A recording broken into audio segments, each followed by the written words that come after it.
Donald Trump has done it. Transgender athletes are now banned.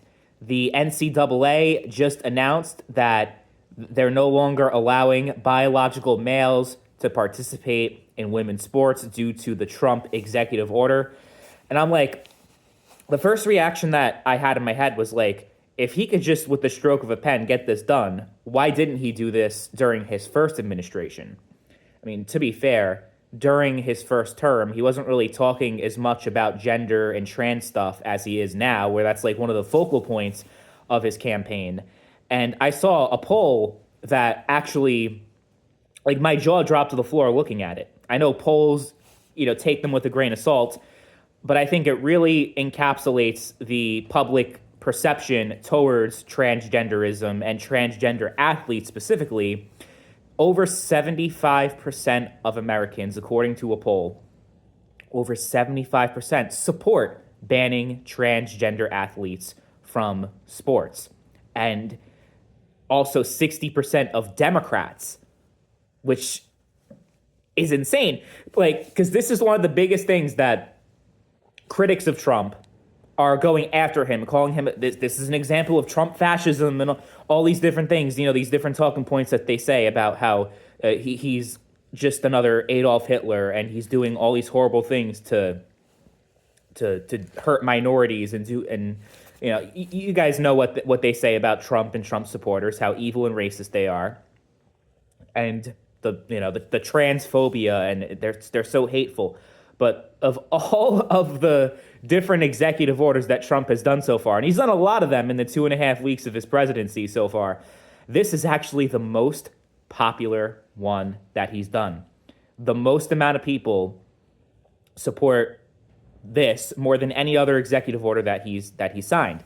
So I think that just says a lot. It's another reminder that the noise that you see on X, on Facebook and Instagram, Reddit, all these different websites where it seems like there's so much outrage and people losing their minds and so much hatred against Trump and the GOP and like all that stuff. When you actually enter the real world and reality sets in, it's like, yeah, this is actually a really popular thing that Trump has done because it comes down to common sense. They have a clear advantage over people. The transgenders have a huge advantage because they're biological males, and there's a lot of physical and biological differences between men and women that some people in these left-wing circles do not want to admit, but it's true. So, you see all these stories about these athletes that when they were in the men's division, they were number whatever they were like way behind in the rankings. And then they go to the women's division and they're like in the top 10, 20, 50, 100 athletes in the country. Like it's like in any given sport. It's insane. It's absolutely insane. And then there was other things that it was also the female to male transgenders too, where I saw a lot of stuff.